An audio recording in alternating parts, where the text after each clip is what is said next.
Assalamualaikum dear friends. Fatma, which month is this? Ji, this is the month of September.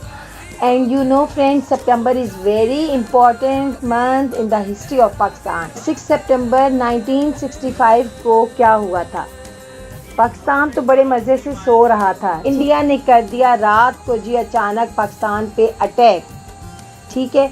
और पाकिस्तानियों को तो कुछ पता भी नहीं था, लेकिन आपको पता है कि हमारी जो आर्मी है वो कितनी स्ट्रॉन्ग है, वो बहुत बहादुर है। तो जी हमारी आर्मी ने बहुत ही बहादुरी से मुकाबला किया। और आपको थोड़ा सा मैं बता देती हूँ कि ऐसा हुआ कि ये 5 और 6 सितंबर की दरमियानी रात थी, ठीक है। और तकरीबन 3 और 4 o'clock के दरमियान जो थे उन्होंने अटैक किया। और उनका ये प्लान था कि हम रात में ही हम लोग ना पूरे लाहौर पे कब्ज़ा कर लेंगे, ठीक है।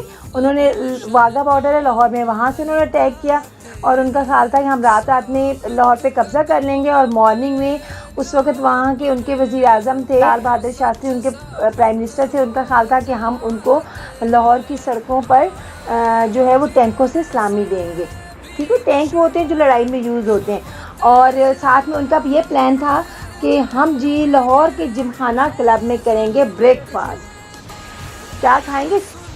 पाए। तो उनका प्लान था कि हम लाहौर में नाश्ता करेंगे और हम कर लेंगे। लेकिन जी उनको पता नहीं था आगे कौन सी जो है वो उन्हें कौन से लोगों से वास्ता पड़ा है। पाकिस्तान जिसको इस्लाम के नाम पे हासिल किया गया था, और पाकिस्तानी आपको पता है बहुत ही स्ट्रॉन्ग हैं, जैसा कि मुसलमान हमेशा हर दौर में रहे हैं। अच्छा जी, उसमें ये क्या हमारी फ़ौज ने बहुत बहादुरी से लड़े। उन्होंने सियालकोट से भी अटैक किया, ठीक है। उन्होंने लाहौर से भी अटैक किया, उन्होंने हर तरफ से अटैक किया। और हर तरफ से हमारी जो बहादुर आर्मी थी उन्होंने बहुत डट के मुकाबला किया। और ना सिर्फ आर्मी ने बल्कि आम आवाम ने भी बहुत साथ दिया फ़ौज का।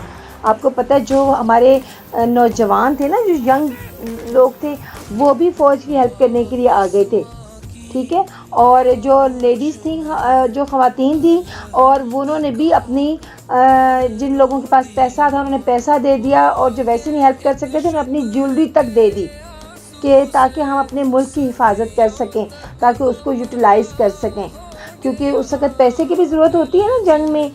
तो अब जो कि पाकिस्तान के पास जो है ना बहुत ज़्यादा वो हथियार नहीं थे, पाकिस्तान के पास बहुत ज़्यादा हथियार नहीं थे लेटेस्ट, ठीक है।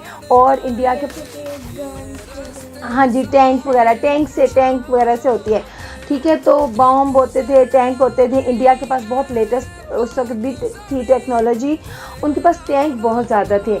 तो लेकिन ये कि बस क्योंकि हम लोगों के पास एक जज्बा था, मुसलमानों का एक जज्बा होता है, ठीक है। उनके अंदर शौक़े शहादत होता है, उनको मौत से खौफ नहीं आता मुसलमान को।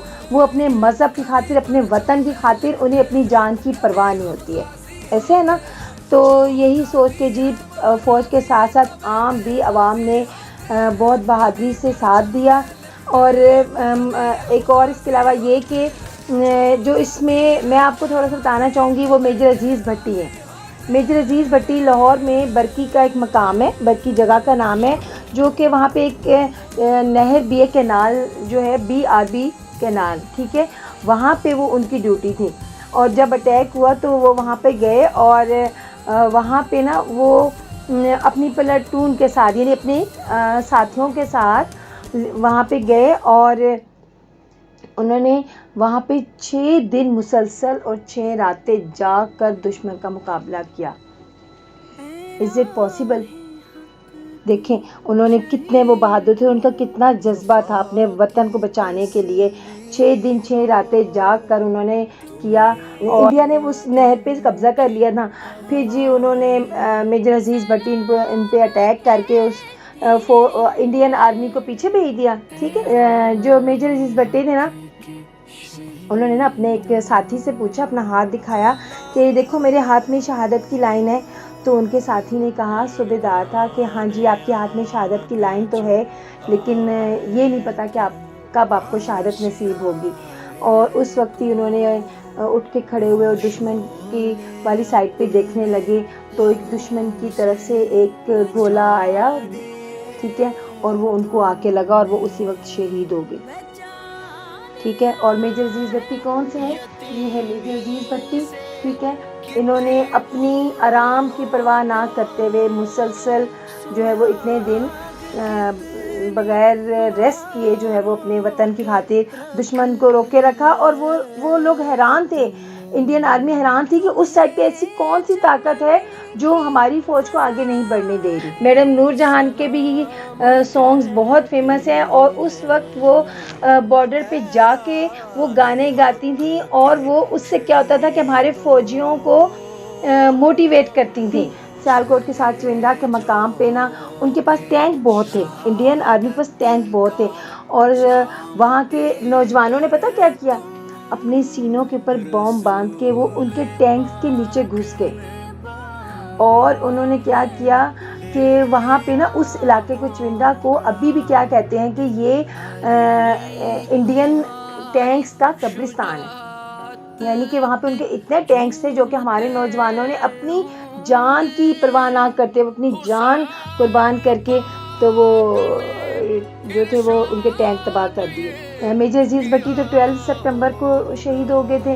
ये जंग जो थी 17 डेज जो है वो जारी रही थी, 17 डेज। शहीदों को दिया जाने वाला सबसे बड़ा फौजी एजाज़ कौन सा है? जी, निशाने हैदर। जो लोग अपनी जान की परवाह ना करते हुए अपनी जान जो है वतन की खातिर कुर्बान कर दें उनको दिया जाता है निशाने हैदर। जी, ये राजा मोहम्मद सरवर है, इनको भी निशाने हैदर मिला। जी, मोहम्मद हुसैन, इनको भी निशाने हैदर मिला। तो अब ये है कि उस वक्त 19 सितंबर 1965 में पूरी कौम एक हो गई थी। इस वजह से हमने अपने दुश्मन को शिकस्त दे दी थी और अब भी हमें ज़रूरत है कि हम सब एक होकर अपने इख्तिलाफ़ात को भुलाकर अपने वतन की खातिर जो है सब एक हो जाएं ताकि कोई भी बाहर से दुश्मन जो है हम पे बुरी नज़र ना डाल सके। यतीमी